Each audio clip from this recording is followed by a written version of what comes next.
आज हम लोग जीबी पढ़ेंगे, बेसिक से लेकर के जहाँ तक जाएगा अगले चलेंगे। ठीक है, तो सबसे पहले देखो जीपी क्या होता है।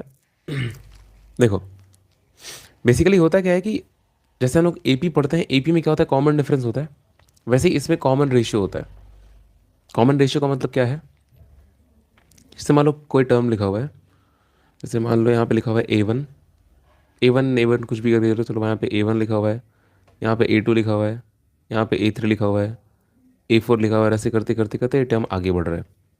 तो बेसिकली होता क्या है कि अगर तुम ए का रेशियो निकालोगे, अगर ये कोई सीरीज़ है, ठीक है, अगर मान लो ये कोई प्रोग्रेशन है, इट इज़ अ प्रोग्रेशन, अगर ये कोई प्रोग्रेशन है जिसमें ए टू करके लिखा हुआ है, तो अगर तुम ए का रेशियो निकालो ए के साथ में, मतलब ए2/ए करो, तो मान लो कोई वैल्यू आई आर, ठीक है। अब अगेन अगर तुम ए3/ए2 करो, तो भी जो वैल्यू आई वो आ रही है आर। और अगर तुम अगेन ए4/ए3 करो, तो भी जो वैल्यू आ रही है वो आ रही है अगर आर। तो इसको बोलेंगे ये एक ज्योमेट्रिक प्रोग्रेशन है। बेसिकली इसका मतलब क्या है कि हर आगे वाले टर्म का, मतलब हर एक टर्म का रेशियो निकालो उसके पिछले वाले टर्म से, तो है ना, डिवाइड किससे करना है, पीछे वाले टर्म से। और किसको डिवाइड करना है, तो आगे वाले टर्म को डिवाइड करना है। इसको तुम ऐसे भी लिख सकते हो, मान लो कि अगर मान लो कोई भी टर्म है ए, है ना, कोई भी टर्म है ए, या फिर ऐसे लिख लो Tn+1, जो टर्म है उसको अगर Tn से डिवाइड कर रहे हो, और उस केस में एक ही, हर बार आंसर एक ही आर आ रहा है, अगर ऐसा है कि इस सीरीज में, तो उसको बोलेंगे ज्योमेट्रिक प्रोग्रेशन। एग्जाम्पल देखेंगे तो और ज़्यादा क्लियर हो जाएगा। अब देखो ये जो आर है, इसी आर को, ये जो वैल्यू आ रही है, जो रेशियो आ रहा है, इसको कॉमन रेशियो कहते हैं, इसको कॉमन रेशियो कहते हैं। ठीक है, और ज्योमेट्रिक प्रोग्रेशन को शॉर्ट हम लोग जीपी कहते हैं। ठीक है, तो बेसिकली क्या हुआ कि जिस तरीके से हम लोग एपी में काम करते हैं, उसी तरीके से जीपी का भी फर्स्ट टर्म जो है उसको तुम ए से डिनोट करोगे। ठीक है, और उसी तरीके से जो कॉमन रेशियो है, इसमें कॉमन डिफरेंस डी था, तो इसमें कॉमन रेशियो आर हो जाएगा। और जिस तरीके से उसमें टी एन जो होता था वो एनथ टर्म होता था, मतलब एनवे टर्म की वैल्यू, तो यहाँ भी जो वैल्यू ऑफ एनथ टर्म, जो nth टर्म की वैल्यू हो जाएगी, उसको भी हम डिनोट करेंगे टी एन से। आई बात समझ में?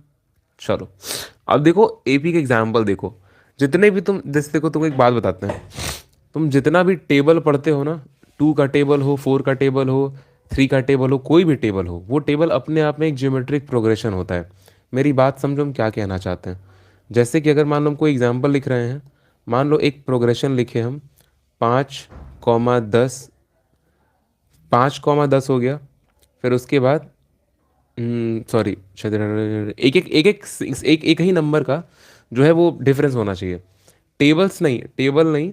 जैसे मान लो 5 हो गया, 10 हो गया, तो इन दोनों में कितने का जो है रेशियो है, तो 10/5 करोगे तो कितना आएगा, 2 आएगा। उसी तरीके से अगर तुम अगला टर्म में लिखो, 10 के बाद अगर तुम 20 लिखते हो, तो इन दोनों में भी जो रेशियो आएगा वो क्या आएगा, वो रेशियो भी अगेन 2 का आएगा। ठीक है, और अगर 20 के बाद अगर तुम 40 लिखते हो, तो इन दोनों में जो रेशियो है वो अगेन 2 का आएगा। तो टेबल नहीं, बेसिकली जो रेशियो है वो रेशियो बराबर होना चाहिए। तो ये एक जीपी है, इसको आगे बढ़ा दो, ये एक जीपी है। एक और एग्जांपल देखो, अगर मान लो तुम कोई एग्जांपल लिख रहे हो, तुमको किसी भी जीपी को अगर खुद से कंस्ट्रक्ट करना है, किसी भी जीपी को खुद से बनाना है, तो कुछ नहीं करना है। अगर मान लो एग्जांपल में लिखना है, तो एक कोई नंबर उठा लो, जैसे मान लो कि -7 उठा लो, और इसमें एक ही सिंगल नंबर से गुणा करते हुए इसको आगे बढ़ा दो। आई बात समझ में? मान लो 3 से गुणा कर रहे हैं, तो -7 के बाद -21 आएगा, आएगा ना। और फिर उसके बाद इसमें 3 से गुणा करो, तो 3 से गुणा करोगे तो ये -63 आएगा, आएगा। फिर 3 से गुणा करो तो 3 3 के 9, 6 3 18, -189 आएगा।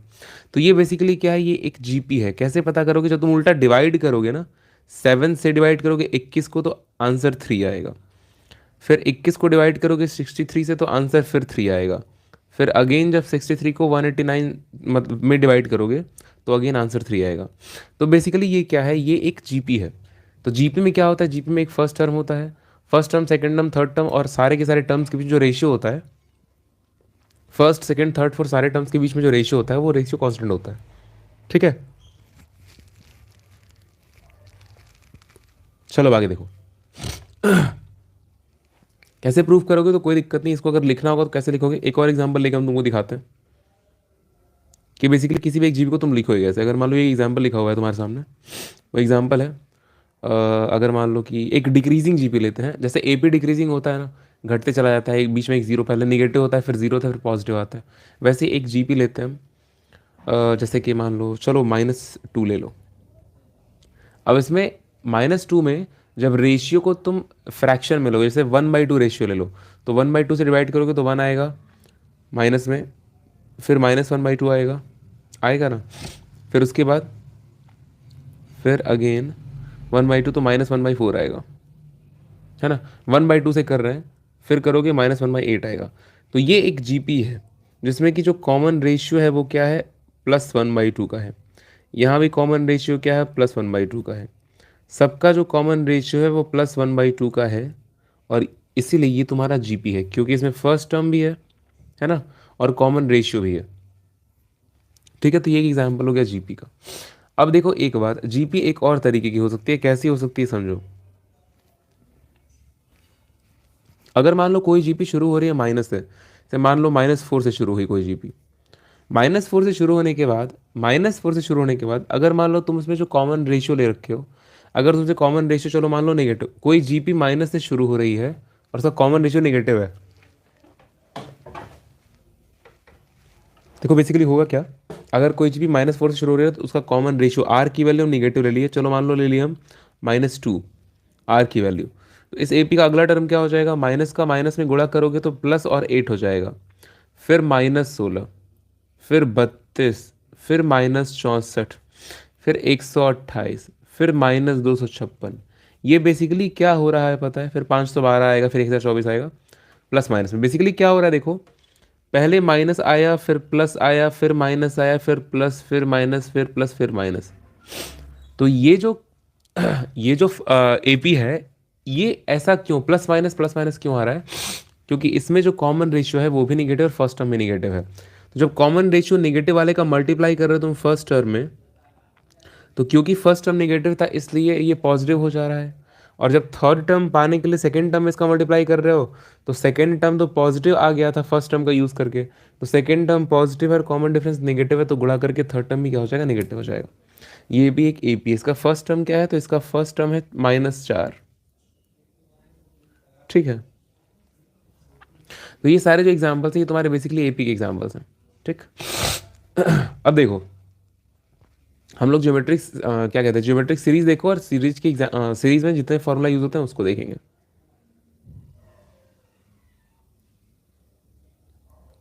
ज्योमेट्रिक सीरीज,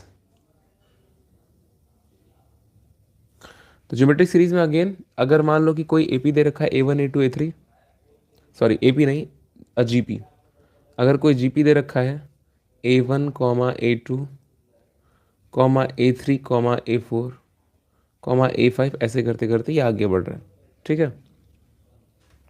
अब क्या है बेसिकली, अब इसमें क्या होता है कि अगर ये कोई जीपी दे रखा है A1 A2 A3 A4 वगैरह वगैरह वगैरह, ठीक है, तो बेसिकली क्या है कि इस जीपी में अगर तुमको टीएन टर्म निकालना है, इस जीपी में अगर तुमको nth टर्म, टीएन का मतलब nth टर्म की वैल्यू निकालनी है।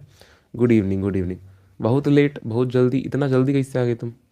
अगर मान लो इस दिए हुए जीपी में तुमको nth टर्म की वैल्यू निकालनी है, तो जैसे एपी में टीएन का फॉर्मूला होता है A+n-1 इंटू डी, उसी तरीके से जीपी का भी फॉर्मूला होता है। You must have been provided, तुम्हारे पास कुछ डेटा दिया होना चाहिए, क्या दिया होना चाहिए हम तुमको बताते हैं। तुमको पता होना चाहिए कि फर्स्ट टर्म क्या है, फर्स्ट टर्म का मतलब ए पता होना चाहिए। उसके बाद कॉमन डिफरेंस तुमको एपी में चाहिए होता है, तो कॉमन रेशियो तुमको जीपी में पता होना चाहिए। कॉमन रेशियो की वैल्यू यहाँ पे आर है। ठीक है, और कौन सा टर्म कैलकुलेट करना है, विच टर्म, विच टर्म, तो मान लो nth टर्म, तो वैल्यू ऑफ nth टर्म जब तुम लिखोगे, क्योंकि तुमको वही निकालना है, nth टर्म की वैल्यू तुमको निकालनी है, तो वैल्यू ऑफ nth टर्म कैसे लिखते हैं, जैसे एपी में लिखते थे एकदम वैसे ही लिखते हैं, टी एन लिखेंगे। अब टी एन के बाद ए इंटू आर पावर n-1 करोगे, ये तुम्हारा फॉर्मूला होता है जीपी में बेटे nth टर्म निकालने का। तो ये बात तो तुम याद रखोगे, तुमको याद होगी भी वैसे, ठीक है, ये जीपी में nth टर्म निकालने का फॉर्मूला हो गया। ठीक, ये फॉर्मूला अगर नहीं याद होगा तो याद कर लेना, क्योंकि इसके बिना सवाल नहीं लगेगा तुमसे। ठीक है ना। चलो अब देखो, अब बेसिकली इस पे दो चार एग्जाम्पल लगाते हैं। दो चार एग्जाम्पल का मतलब कम से कम कुछ तो लगा ही ले। एपी अगर मान लो तुमको कोई प्रोग्रेशन दे रखा है, तुमसे बोलेगा प्रूफ करिए कि ये जीपी है, तो तुम क्या करोगे? तो उसके कॉन्सिक्यूटिव जो टर्म्स है उनका रेशियो निकाल दो, और रेशियो बराबर आना चाहिए, दैट्स इट। अगर रेशियो बराबर आ गया, ठीक है, अगर रेशियो बराबर आ गया तो क्या हो जाएगा, तो वो जो प्रोग्रेशन है वो तुम्हारा जीपी हो जाएगा। अब इस पे एक एकदम छोटा सवाल कर लेते हैं। छोटा सवाल करके बस जितने टाइप्स बनते हैं उनके सवाल कर लेंगे, फिर उसके बाद आगे बढ़ेंगे। एग्जाम्पल देखो क्या क्वेश्चन दिया हुआ है, फाइंड द, एक सवाल कर लेते हैं, फाइंड द एट्थ टर्म। तुमसे आठवां टर्म पूछ रहा है, eighth term of the following progression.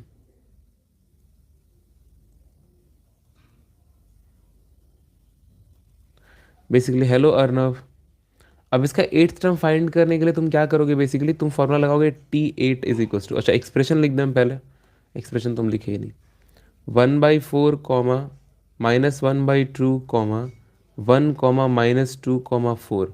ये एक एपी दे रखा है, सॉरी ये एक सीक्वेंस दे रखा है। पहले तुमको पता करना पड़ेगा ये प्रोग्रेशन कौन सा है, तो देख करके तुम समझ जाओगे सर डिफरेंस तो बराबर है नहीं, क्योंकि यहाँ पे जो डिफरेंस है वो डिफरेंस यहाँ पे नहीं है। तो बचेगा जीपी, तुम्हारे सिलेबस में जीपी है। तो तुम फर्स्ट टर्म की वैल्यू लिखोगे a बराबर 1/4। उसके बाद तुमको आर निकालना पड़ेगा। आर निकालने के लिए किसी भी आगे वाले टर्म में से उसका पीछे वाला टर्म घटा दो, ठीक है।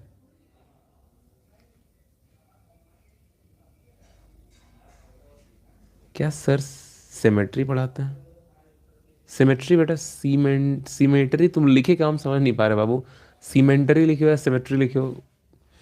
तो 4 में से -2 को डिवाइड करोगे तो क्या आएगा, 4 - 2 इज इक्वल्स टू -2।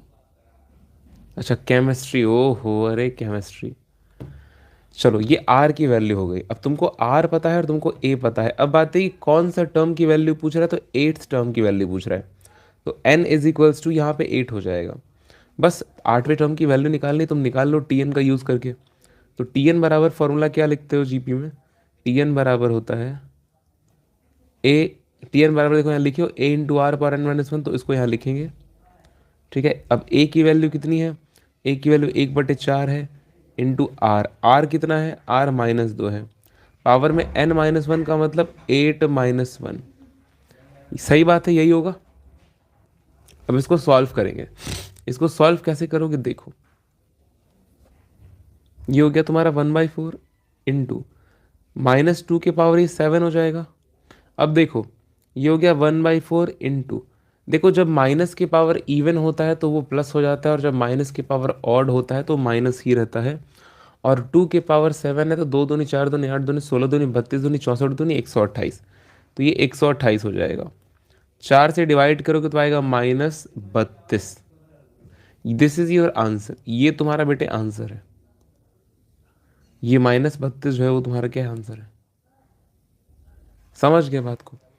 तो ये सबसे छोटा प्रकार का क्वेश्चन था जो इस पे, इस फॉर्मूले पे लगाया जा सकता था। अब अगला टाइप सुनो, देखो अगले टाइप में क्या करना है। इस वाले क्वेश्चन में जो अभी भी की उसमें n की वैल्यू दे रखी थी, tn निकालना था। और अगले वाले क्वेश्चन में तुमको tn की वैल्यू दे रखी होगी, n निकालना होगा, ठीक है। क्वेश्चन ध्यान सुनना, हम लिख रहे हैं।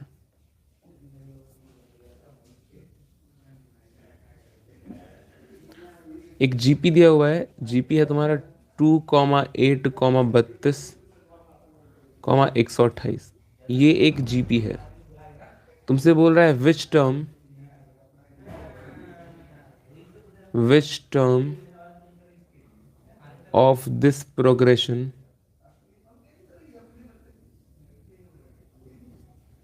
Will be 131072। इसको लगा के बताओ। इसमें तुमको दिया हुआ है ए की वैल्यू, ए बराबर 2 दिया हुआ है। कॉमन रेशियो निकालोगे तो 8/2 कर दो, है ना, 8 में 2 से डिवाइड कर दो, तो ये कितना बचेगा, 4 बचेगा। तो कॉमन रेशियो तो 4 आ गया। अच्छा, इसमें यन नहीं दे रखा है, यन की वैल्यू ही तो तुमसे पूछ रहा है कि वो कौन सा टर्म होगा जिसकी वैल्यू मतलब टी एन की वैल्यू 1,31,072 है। अब तुम लगाओगे यहाँ फॉर्मूला। फॉर्मूला क्या होता है? टी एन बराबर a plus, sorry a p का लिख दे रहे हैं, टी एन बराबर a r power n minus one. ये फॉर्मूला होता है, देखो यहाँ लिखा हुआ है, टी एन बराबर a r power n minus one. तो बस इसको यूज़ कर लेंगे। टी एन कितना दे रखा है? 1,3,1,0,7,2। ए का मतलब फर्स्ट टर्म कितना है? 2। और आर मतलब क्या है? आर मतलब कॉमन डिफरेंस जो कि 4 है, और 4 के पावर एन माइनस वन। ठीक, इतनी बात समझ में आई? तुमको वैल्यू किसकी चाहिए? तुमको वैल्यू एन की ही चाहिए। तो अब 2 से डिवाइड कर दो इधर। 2 से डिवाइड करोगे कितने बार कटेगा? 2 6 का 12, 2 5 6 10, 2 5 6 10, 2 3 6, 2 6 का 12। सही है, हाँ। और ये हो गया 4 पावर एन माइनस वन। ठीक है। अब देखो, इसको तुमको 4 के पावर में ब्रेक करना पड़ेगा। इसको बेटा तुमको 4 के पावर में ब्रेक करना पड़ेगा। 4 के पावर में क्या ब्रेक करोगे? ये तुम्हारा है 65,536। ये 4 का 100% मल्टीपल होगा, क्योंकि क्वेश्चन का जो बेस है वो 4 के फॉर्म में ही आया हुआ है। ठीक है। नंबर वैसे भी जोड़ के देख लो, वैसे भी 4 से कट जाएगा, 36 है ना, 4 से कट जाएगा। इसको तुमने तो 4 4 तो नहीं, ये 4 पावर 8 लिखा हुआ है।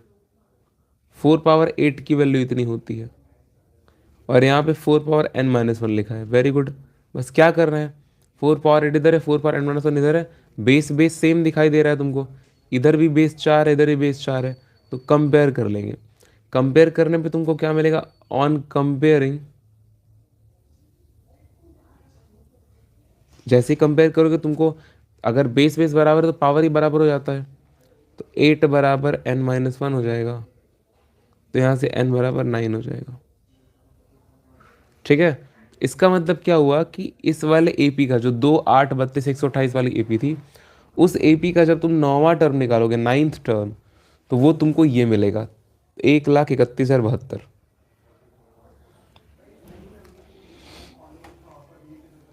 अरे यार, उत्तर दे रही गलत दे रही है। एक उधर जाएगा तो घटेगा कि जुड़ेगा? पागल, जुड़ जाएगा ना, 9 हो जाएगा ना। ठीक है।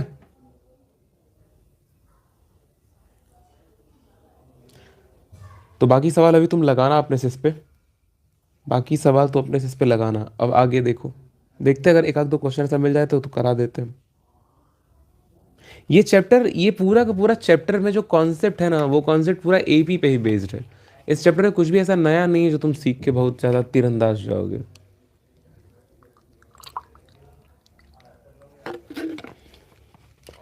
बस इसका फॉर्मूला थोड़ा अलग तरीके से काम करता है ना। इसका फॉर्मूला बस थोड़ा सा अलग तरीके से काम करता है, इसीलिए ये चैप्टर थोड़ा सा बस इसके क्वेश्चंस करने में अलग तरीके के लगते हैं, और कोई बात नहीं है। इसमें भी आएगा P H term, Q H term, ऐसे करके आएगा। ठीक है, इस बात को ध्यान रखना।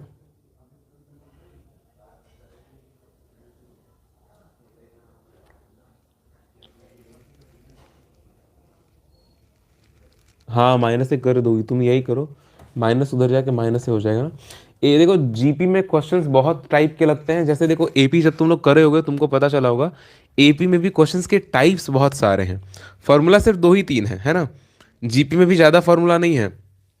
फार्मूला जीपी में बस इतना ही है, जैसे एपी में था उसी प्रकार से जीपी में फार्मूला है। क्वेश्चंस के टाइप बहुत ज़्यादा अलग हो जाते हैं। आई बात समझ में? तो देखो, ये तो बेसिकली तुम्हारा हो गया जीपी के बारे में इनिशियल से। अब देखो, इसमें एक और छोटा सा टॉपिक आता है। वो टॉपिक क्या होता है कि अगर मान लो किसी जीपी का तुमको टर्म निकालना है एंड से, एंड का मतलब लास्ट से, है ना। तो लास्ट से निकालने के टाइम पे क्या करते हैं, देखो एकदम ध्यान से मेरी बात सुनना, इसको समझ लोगे ना तो तुमको याद हो जाएगा ये। देखो कैसे याद हो जाएगा। हम लिखते हैं यहाँ पे nth टर्म,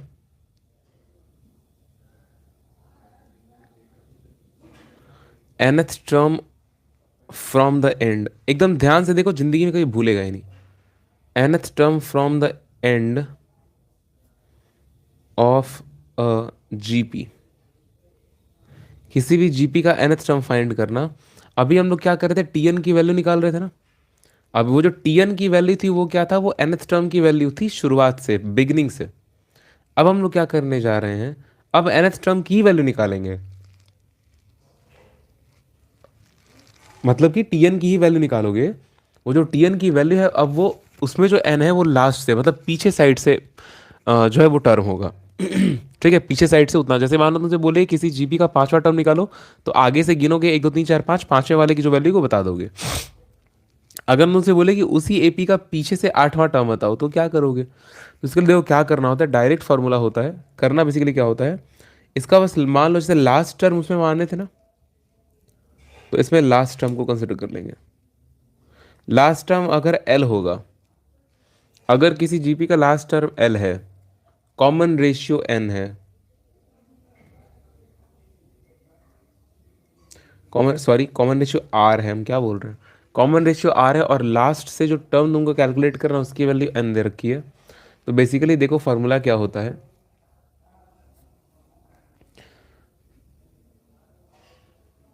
एक टर्म, दो टर्म, तीन टर्म, चार टर्म, ठीक है। तो बेसिकली फॉर्मूला क्या बनता है, फॉर्मूला ये बनता है nth term from the last, पीछे से nth टर्म का जो वैल्यू होगा उसका फॉर्मूला बनता है एल। एल क्या होता है, लास्ट टर्म की value divided by r, r मतलब कॉमन रेशियो, उसके पावर में n-1। तुमको इस n की वैल्यू निकालनी है, इस n को बीच में से निकालना पड़ेगा तुमको। n की वैल्यू निकालोगे तभी तो पता चलेगा ना कि वो वाला टर्म कौन सा है, nth टर्म। एक सेकेंड,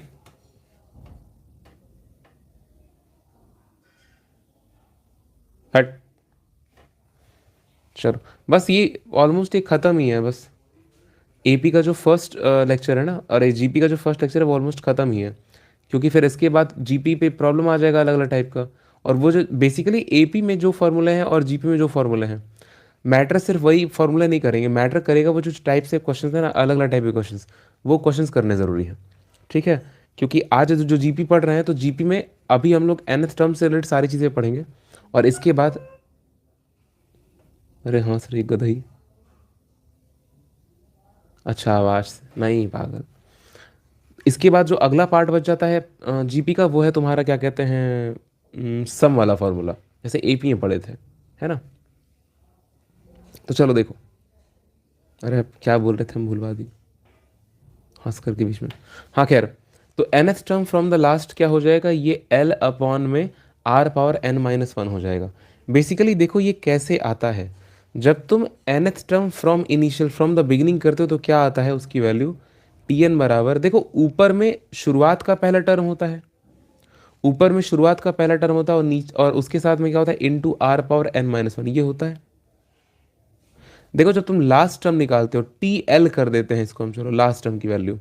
तो जैसे फर्स्ट टर्म, जब तुम शुरुआत से निकाल रहे थे nth टर्म, तो ए रखे थे शुरू का टर्म, लास्ट से निकालोगे तो यहाँ पे एल रखोगे लास्ट का टर्म।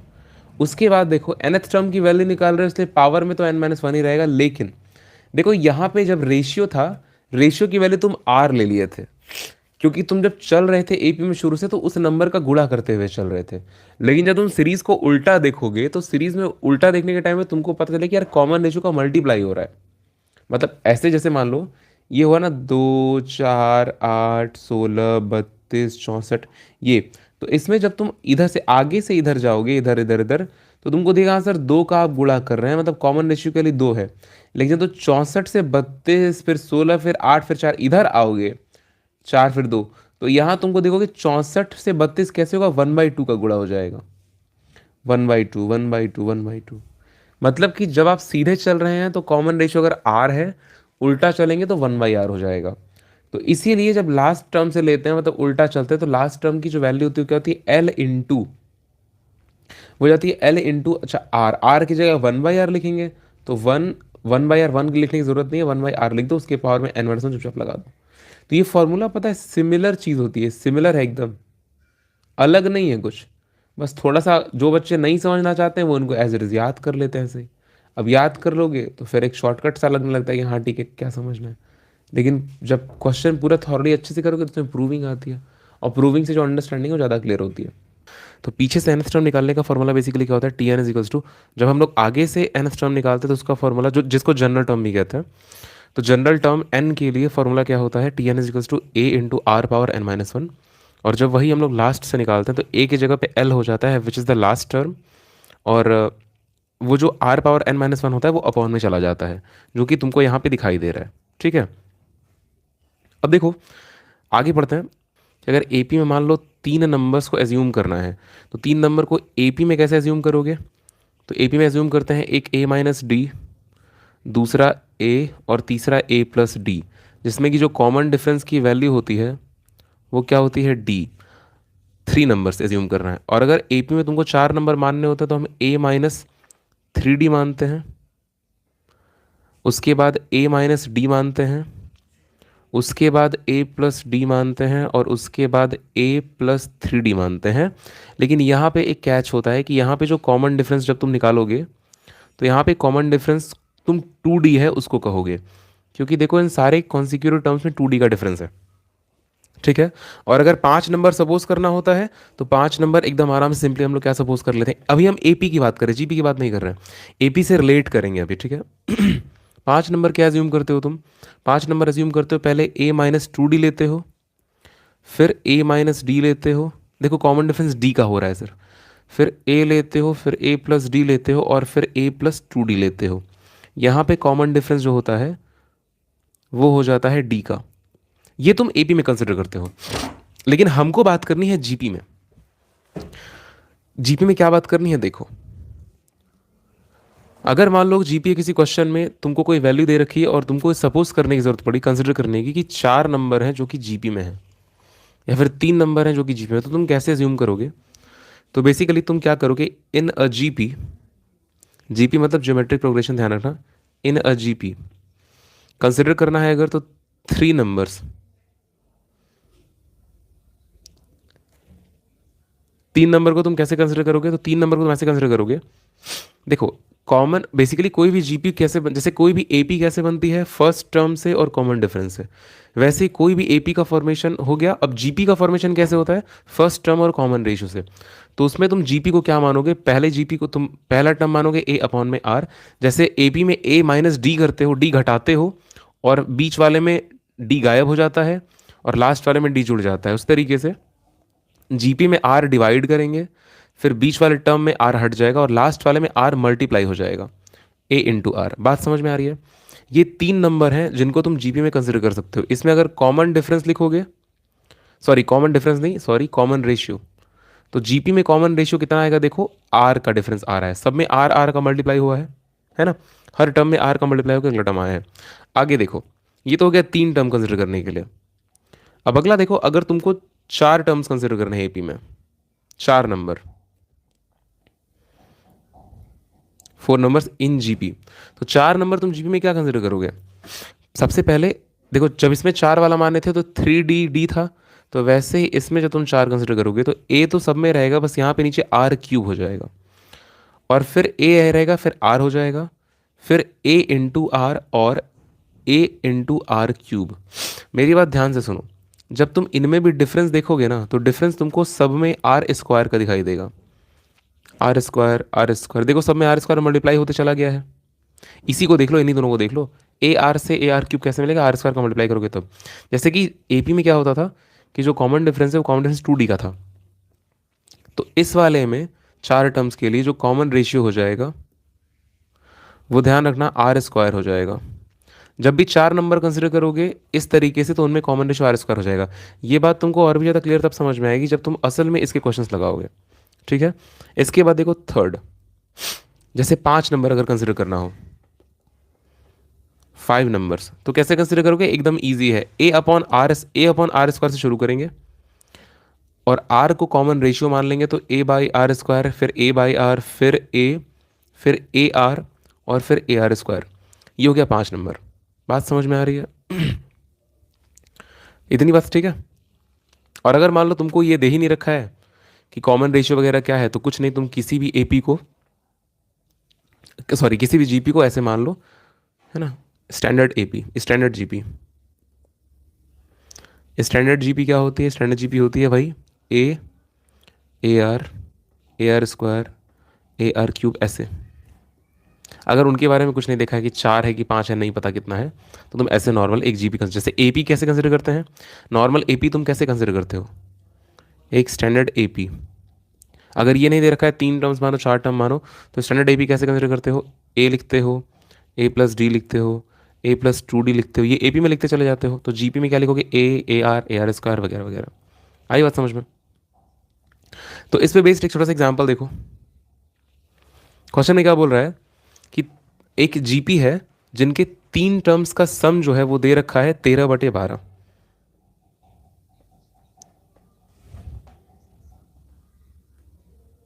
एक सेकेंड बाबू रुकना तो। अच्छा, अरे पता नहीं कहाँ से आवाज आ रही थी। खैर, तुमसे दे रखा है कि सम ऑफ 3 टर्म्स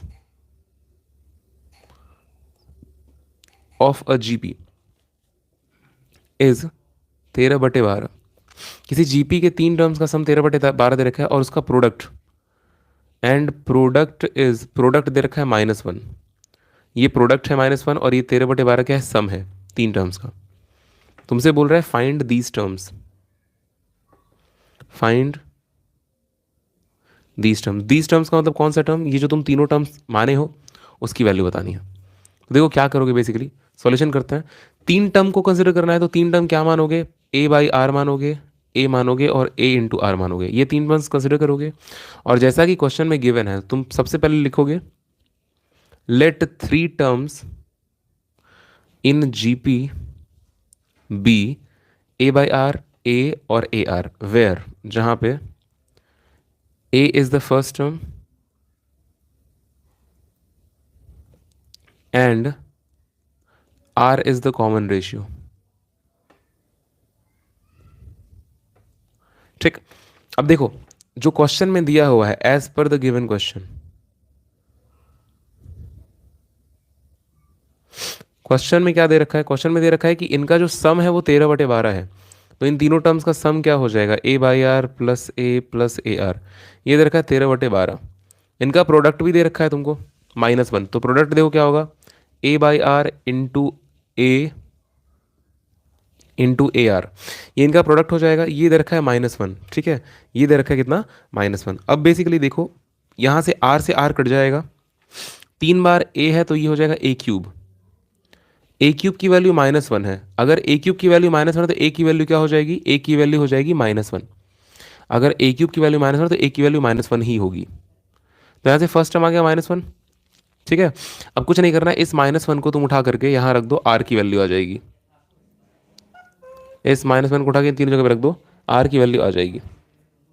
तो देखो क्या होगा, ये बेसिकली -1 रखे ए की जगह तो -1/r हो गया, फिर ए की जगह -1 हो गया, फिर ये -r हो गया, बराबर 13/12। ये सॉरी 2 नहीं है, ये 12 है। आगे देखो क्या करना है, -1 को उधर भेज दो, तो ये क्या, अच्छा इन दोनों देखो -1 को उधर भेजिए और इन दोनों से माइनस कॉमन ले लिए, तो माइनस कॉमन ले तो 1/r बचा प्लस आर बचा, -1 उधर गया तो ये जाकर के +1 हो गया, ठीक है। आगे देखो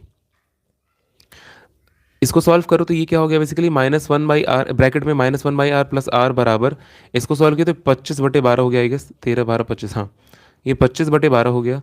माइनस को उधर भेज दो तो मतलब माइनस से गुणा कर दो इक्वेशन में, तो गुणा करोगे तो क्या हो जाएगा, 1/r प्लस आर बराबर -25/12, -25/12। अब बेसिकली तुमको क्या करना है, इस इक्वेशन को सॉल्व करना, तो एक क्वाड्रेटिक बनेगा, आराम से सॉल्व करते जाओ, कोई दिक्कत नहीं है। एलसीएम लो तो क्या हो जाएगा, 1+r² अपॉन में आर बराबर 25 -25/12। इसको और आगे सॉल्व करो तो ये क्या हो जाएगा, क्रॉस मल्टीप्लाई करो तो 12 का 1 में करोगे 12, r² में करोगे तो 12r² बराबर आर का -25 में करोगे तो -25r हो जाएगा। -25r को लेफ्ट साइड में लेकर के आओ तो ये क्या हो जाएगा, ये हो जाएगा 12r² प्लस 25r हो जाएगा ये, और प्लस 12 बराबर 0 हो जाएगा, ठीक है। हाँ हाँ वो गलती से हम 2 लिख दिए थे, अभी हम उसको सही कर दिए हैं, ठीक है। इसको सॉल्व करना है, ये इक्वेशन कैसे सॉल्व होगा, कुछ गलती लिखा हुआ है क्या, ये लग तो नहीं रहा है, चलो ठीक है।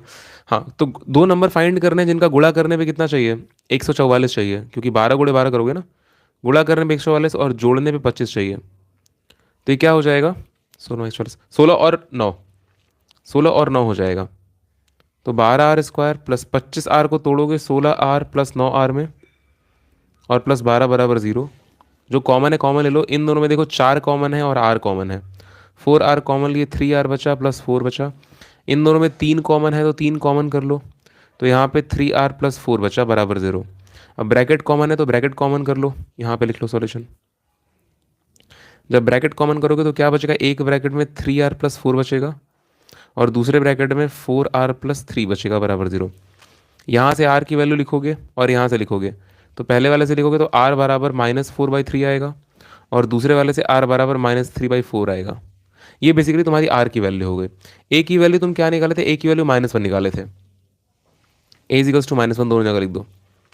अब दोनों में एक बार r की वैल्यू बदल बदल के लिखो, नंबर आ जाएगा। तो पहला नंबर तुम a/r माने थे, देखो यहाँ माने थे ना। पहला नंबर तुम क्या कंसिडर किए थे, a/r, यहाँ ऊपर लिखा हुआ है। दूसरा a था, तीसरा ar था, तो सबकी वैल्यू रख के निकाल लो। a/r कितना आएगा, a/r का मतलब क्या हो जाएगा, -1 बाई -4/3। तो यहाँ पे रखोगे a/r और a इंटू आर, तो a/r की जगह देखो वैल्यू क्या आएगी, -1 अपॉन में -4/3 और a की वैल्यू -1 और ar मतलब कि -1 इंटू -4/3। ये नंबर्स हो जाएंगे तुम्हारे AP वाले।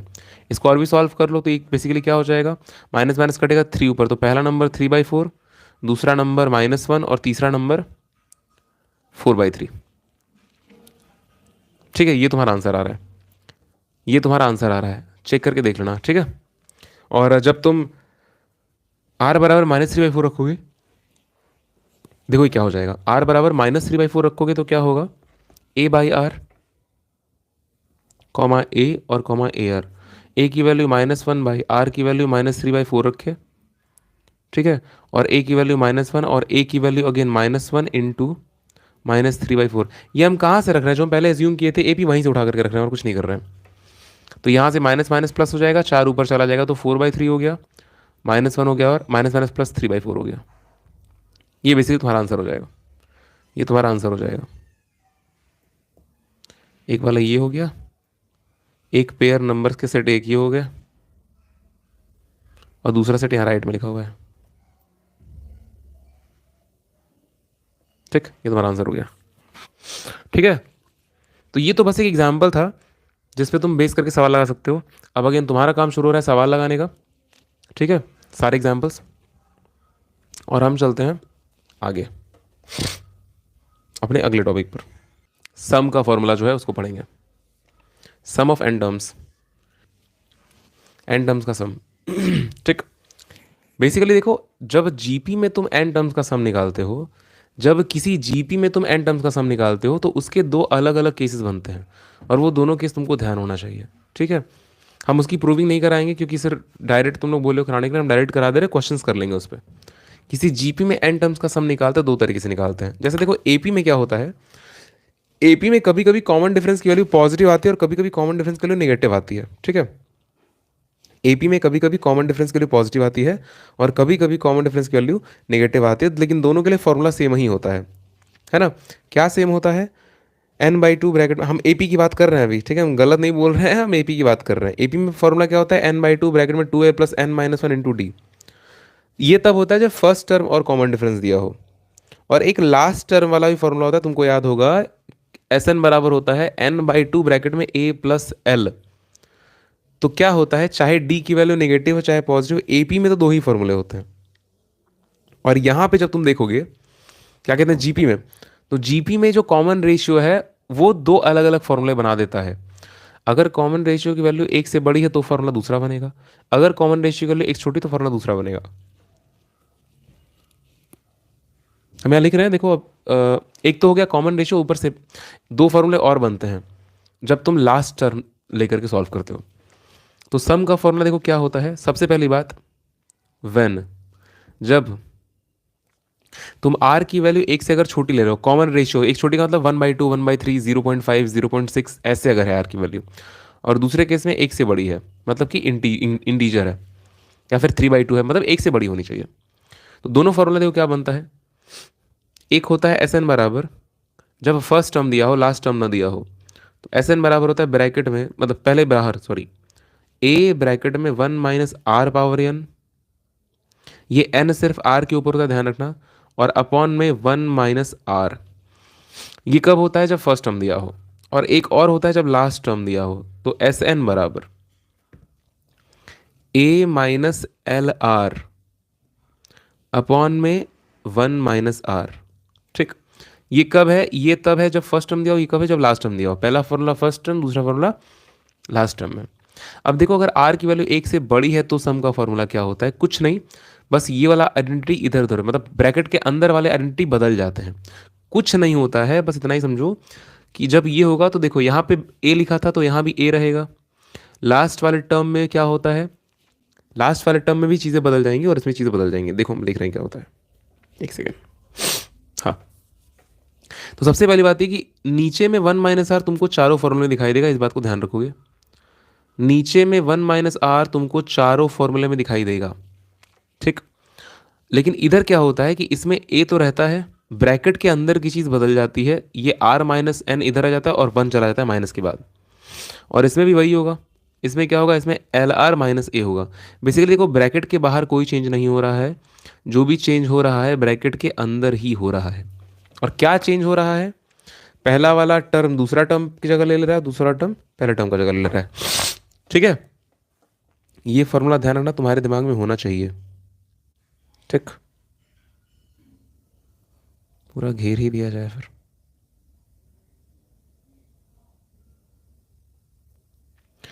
तो तुम क्या याद रखोगे कि अगर सबसे पहले तो अगर तुमको कोई जीपी दिखे तो उस जीपी का फर्स्ट टर्म तो डेफिनेटली होगा, तभी वो एक प्रोग्रेशन ही होगा। अगर मान लो तुमको कोई जीपी दिख रही है, कोई भी जीपी दिखने के बाद सबसे पहले तुम क्या सर्च करोगे? उसका कॉमन रेशियो कैसा है? उसका कॉमन रेशियो कैसा है? एक से बड़ा है कि एक से छोटा है? अगर एक से बड़ा है, अगर एक से बड़ा है तो जो अभी हम फॉर्मूला कलर कर रहे हैं राइट हैंड साइड वाला, उन दोनों फॉर्मूले का यूज़ करोगे। क्योंकि आर की वैल्यू जब एक से बड़ी होती है तो फॉर्मूला इसको यूज़ करते हैं हम लोग ना, तो उसको यूज़ करोगे। और अगर आर की वैल्यू एक से छोटी है तो इन दोनों को यूज़ करोगे, लेफ्ट हैंड साइड वाले को। ठीक है। तो अगर आर की वैल्यू एक से छोटी है तो फॉर्मूला याद करोगे, ए ब्रैकेट है 1 + r, 1 - r/n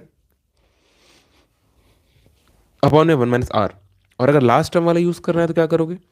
a - L r upon में 1 - r। 1 - r चारों में है तो कन्फ्यूज़न होगा नहीं। ठीक है। फर्स्ट टर्म वाला जो फॉर्मूला है उसमें पहले ही a लिख दिया है, ब्रैकेट में 1 - r/n लिख दिया है। लास्ट टर्म वाले में a - L r लिखा हुआ है ना? a - L r। बेसिकली है दोनों एकदम सिमिलर चीज़। दोनों का दोनों कुछ ज़्यादा ही सिमिलर है। तुमको दिखाएं, देखो यहाँ पे इसी फॉर्मूले को तुम क्या लिख सकते हो? ए का अंदर मल्टीप्लाई करो तो a - r/n अपॉन में 1 - r। और ये क्या है? a - L r अपॉन में 1 - r। तो देखो, सबके फॉर्मूले में पहले a आ ही रहा है। अब यहाँ पे क्या हो जा रहा है? बस ये उलट जा रहा है। ये a r⁻n - a हो जा रहा है, नीचे वही है इसमें। और ये क्या हो जा रहा है? L r - a अपॉन में 1 - r। सब कुछ वही है ना? बस जब r की वैल्यू एक से बड़ी हो जा रही है तो ये दोनों जो टर्म्स हैं ऊपर वाले, ये दोनों अपना अपना जगह एक दूसरे को दे दे रहे हैं। समझिए इस बात को। ठीक है।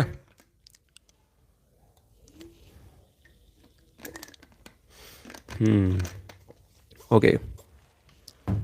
तब अगर ये समझ में आ गया, अगर ये समझ में आ गया तो एक सवाल लगा दो। अगर ये समझ में आ गया तो एक सवाल लगा दो, सर डिनोमिनेटर में भी ना r - 1। हाँ, छूट गया क्या? क्या हुआ? छूट गया कुछ?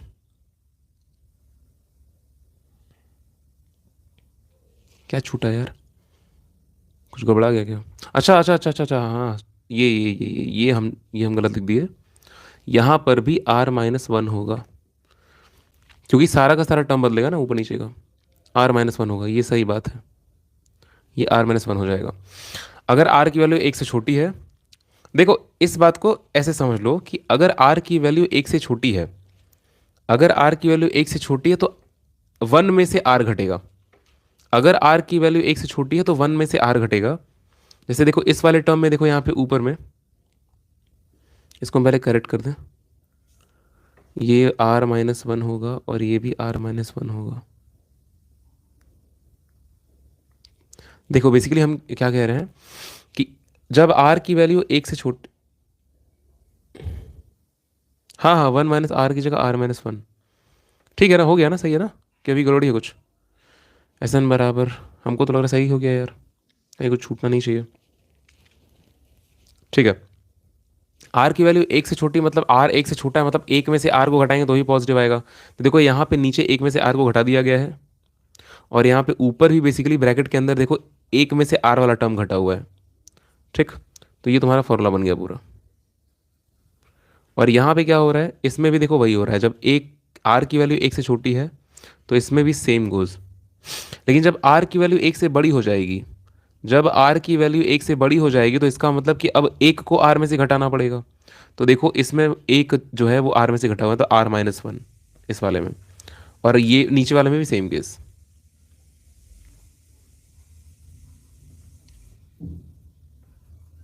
ठीक है, तो बेसिकली ये हो गया तुम्हारा दोनों फार्मूला।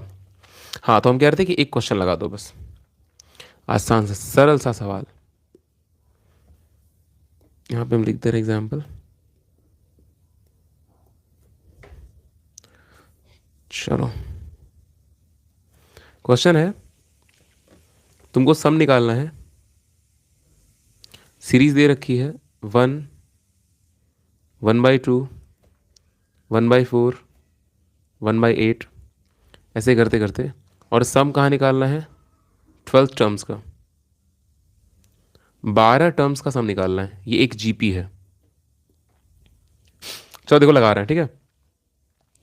देखो सबसे पहले क्या करना है, सबसे पहले तुम देखो कि इस सीरीज का आर कितना है। आर आर निकालने के लिए क्या करेंगे, चलो सेकेंड टर्म को फर्स्ट से डिवाइड करते हैं, यही करते हैं। आगे वाले टर्म को पीछे डिवाइड करते हैं, तो सेकेंड टर्म 1/2 उसको डिवाइड करेंगे 1 से, तो आर की वैल्यू कितनी आ गई, कॉमन रेशियो 1/2 आ गया। अब देखो क्योंकि सिंस क्योंकि आर की वैल्यू एक से छोटी है, तो तुम सम का कौन सा फॉर्मूला लगाओगे, सम का फॉर्मूला लगाओगे ए ब्रैकेट में 1/2। हाँ, आर के लिए 1/2 है, तो तुम सम का कौन सा फॉर्मूला लगाओगे, सम का तुम फॉर्मूला लगाओगे ए ब्रैकेट में 1 माइनस आर पावर एन। अच्छा, 1 माइनस आर क्यों लगाएंगे, क्योंकि आर एक से छोटा है, इसलिए एक में से आर वाला टर्म घटाएंगे और डिवाइडेड बाई 1 माइनस आर करेंगे। ये फॉर्मूला हम लोग यूज़ करेंगे। ए की वैल्यू क्या है, ए की वैल्यू 1 है। बस फटाक से लगाते हैं। देखो 12 टर्म तक निकालना है, तो एन बराबर 12 दे रखा है इसमें, तो बेसिकली S12 की वैल्यू निकालनी है। तो S12 बराबर क्या हो जाएगा, ए की वैल्यू 1 ब्रैकेट में 1 माइनस आर, आर कितना है 1/2, इसके पावर n मतलब इसके पावर 12 है, अपॉन में 1 माइनस आर, आर मतलब 1 माइनस 1/2। इसको देखो 1 का गुणा करोगे वही आ जाएगा, ब्रैकेट में 1 माइनस 1 के पावर 12 है, तो इसकी वैल्यू तो 1 ही हो जाएगी, और 2 के पावर 12 है, तो 2 के पावर 12 का मतलब कि 2 के पावर जो 10 होता है वो होता है 1024, है ना, 1024। 2 के पावर 10 होता है 1024, 2 के पावर 11 2048, 2 के पावर 11 2048। और तो इसको एक काम करते हैं, इसको हम लिखते हैं 2 के पावर 12 ही रहने दो अभी, ये कट जाएगा, अपॉन में ये हो गया 1 माइनस 1/2, तो 1 एक में से आधा कटेगा 1/2 बचेगा। इसको आगे सॉल्व करोगे एलसीएम लेके, तो ये हो जाएगा 2 के पावर 12 -1 अपॉन में 2 के पावर 12, और 1/2 का मतलब क्या होता है 2 के पावर -1। ठीक है, तो ये हो जाएगा 2 के पावर 12, 2 के पावर 12। अब तुम 2 के पावर 12 सॉल्व करो, तो 2 के पावर 10 होता है 1048, 2 के पावर 48 दूनी 98, 48 दूनी 40 दूनी 80, 8 दूनी 16 96, और इसको डबल करोगे 4096, 4096 -1 अपॉन में 2 के पावर 12 में से 2 के पावर -1, तो -1 घटेगा, 2 के पावर 11 बचेगा, तो 4096 में से एक जाएगा तो 4095 बचेगा, और नीचे 2 के पावर 11 मतलब कि 2048। ये तुम्हारा आंसर है। ठीक है, देखो एक डेटा याद रखो, डेटा बहुत काम आएगा क्योंकि वो जरूरी होता है। 2 के पावर 10 की जो वैल्यू होती है ना, 2 के पावर 10 ही ना होता है यार, 2 64 दूनी 128 दूनी 256 512, हाँ, 2 के पावर 10 की वैल्यू 1024 होती है, ये बात ध्यान रखना। ठीक है, 1024। कंप्यूटर जो लोग जानते होंगे वो ये बात जानते होंगे, क्योंकि बिट और बाइट केबी से एमबी में कन्वर्ट करने के लिए कन्वर्जन इस नंबर का यूज़ होता है। ठीक है, तो बेसिकली ये बात तुम्हारी खत्म हो गई। ठीक, ये सवाल लग गया। चलो एक छोटा सवाल और लगाते हैं। देखो तुमको दे रखा है, खुद से लगाने का ट्राई करना, फिर से इसे लगाए हो, तुमसे बोल रहा है find the sum of series find the sum of series दे रखा है, मतलब पूरी की पूरी सीरीज को ऐड करना है। Find the sum of series. Series क्या दे रखी है? 2 + 6 + 18 + 54 और प्लस ये कहाँ तक गया है? ये गया है 4374 तक। 4374 तक गया हुआ है। इसका सम फाइंड करना है, निकालो। चलो देखो लगाते हैं। कुछ नहीं करना है, सबसे पहले क्या हो गया, कॉमन रेशियो निकाल लेंगे सीरीज का। ये सीरीज क्या थी? सीरीज 2, 6, 18, 54 था, दिख रहा है कॉमन रेशियो 3 हो जाएगा। और ये 4374 तक गई हुई थी। तो बेसिकली इस सीरीज में जो ए की वैल्यू है वो 2 है। लास्ट पहले ए की वैल्यू 2 है, आर की वैल्यू 6/2 मतलब 3 है, और लास्ट टर्म दे रखा है 4374। सम पूछ रहा है, तो क्या करेंगे सम निकालने के लिए? सम निकालने का बहुत आसान तरीका है।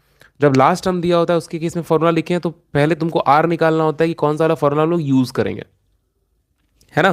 तो तुमको आर की वैल्यू दिख रही है यहाँ पे। आर कितना है? आर की वैल्यू 3 है। तो अगर आर की वैल्यू 3 है तो इसका मतलब क्या है, वो जो आर है वो 1 से बड़ा है। अब अगर आर की वैल्यू 3 और आर 1 से बड़ा है तो फॉर्मूला तुम कौन सा लगाओगे? जो सम होता है सीरीज का वो क्या होता है? अगर आर की वैल्यू 1 से बड़ी है तुम लिखोगे since r is greater than 1, तो सम का फॉर्मूला क्या हो जाएगा? हो जाएगा एल, लास्ट टर्म दे रखा है तो l into r minus a upon में आर माइनस 1। बस यही फॉर्मूला था, इसे वैल्यू रख देना है। एल की वैल्यू क्या दे रखी है? 4374। आर की वैल्यू है 3 माइनस ए की वैल्यू है 2 अपॉन में आर माइनस 1 मतलब 3 - 2। ठीक, इसको सॉल्व कैसे करेंगे? अभी 3 का गुणा मत करो। देखो यही बात है कि तुम कितना जल्दी सवाल लगा लेते हो, गुणा भाग करने लगते हो कि फंस जाते हो। माइनस 3 - 1 करेंगे, सॉरी 3 - 1 और -2 अपॉन में ये 2 हो गया। अब देखो ये एक अलग टर्म है क्योंकि इन दोनों का पहले मल्टीप्लाई करना पड़ेगा। तो 2 को इससे डिवाइड कर दो पहले। ये क्या है? ये 4374 इंटू 3 डिवाइड बाई 2, और 2 को उधर भी 2 से अलग डिवाइड कर दो। तो 2 को जब इससे काटोगे तो ये कितने बार में कटेगा? ये कटेगा, हाँ हाँ हाँ, R - 1। ठीक है, अभी कितनी बार कटेगा? 2 दूनी 4 हो गया, 2 एक कम 2 हो गया, 2 8 16 हो गया, 2 7 14 हो गया, और 3 का गुणा करना बाकी है। उसके बाद माइनस ये 1 हो गया।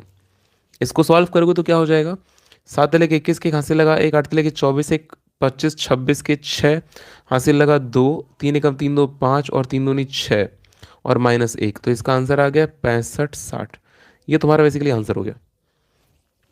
ठीक, तो देखो बेसिकली तुम्हारा जो जीपी है वो इतना ही है, जीपी में कुछ है नहीं। लेकिन जीपी तुम इतना पढ़ के कुछ उखाड़ नहीं लोगे, क्योंकि तुमको जीपी के हर टाइप के क्वेश्चंस पता होने चाहिए।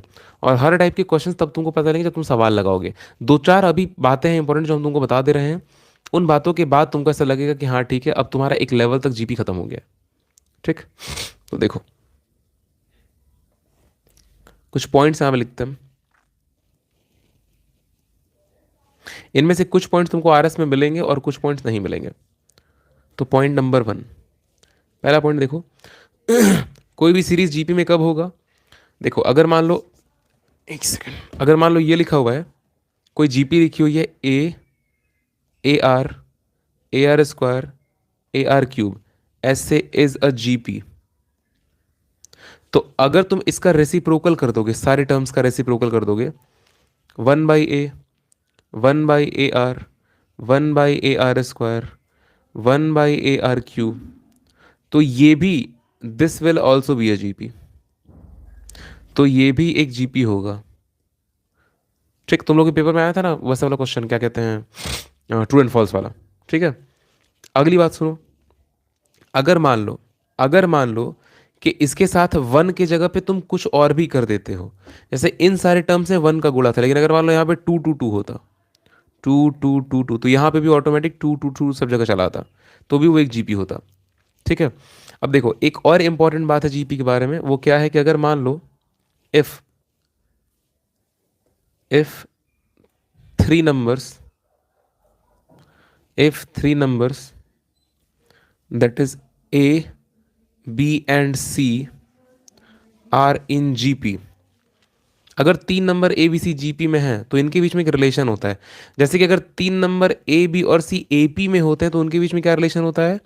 बी की जो वैल्यू होती है वो A + C/2 होती है। ठीक है, तो अगर 3 नंबर जीपी में, तो उनके बीच में रिलेशन क्या होगा, जो बी की वैल्यू होती है वो ए और सी के मल्टीप्लाई का स्क्वायर रूट के बराबर होती है ये। और ये रिलेशन तुमको याद होना चाहिए। आई बात समझ में? क्योंकि एपी और जीपी में भी अभी रिलेशन आएगा, एपी और जीपी में क्या रिलेशन है अभी, ये भी आएगा आगे। इसमें आएगा नहीं आएगा आरएस में हमको ये नहीं पता, लेकिन हम तुमको करवाएंगे। ठीक। ये 2 पॉइंट, और भी पॉइंट्स हैं आरएस में लिखे होंगे, कुछ डाउट, कुछ इंपॉर्टेंट पॉइंट्स, उनको एक बार देख लेना। उनको देखने का जो समझ में आए, जो डाउट हो हमसे पूछना। ठीक। बहुत सारे क्वेश्चंस हैं, उनको लगाना आराम से बैठ करके, जहाँ दिक्कत है कि हमसे पूछना। ठीक है। तो अच्छा हाँ, एक और बात इसी के बारे में देख लो, इसको क्या कहते हैं जो है ना, ये जो तुम्हारा बी है, बी इज कॉल्ड, मतलब अगर ए बी सी 3 नंबर जीपी में है तो ये रिलेशन होता है, हाँ सही लिखा हुआ है, ये रिलेशन होता है। और बी को बोलते हैं, b is called the geometric mean, geometric mean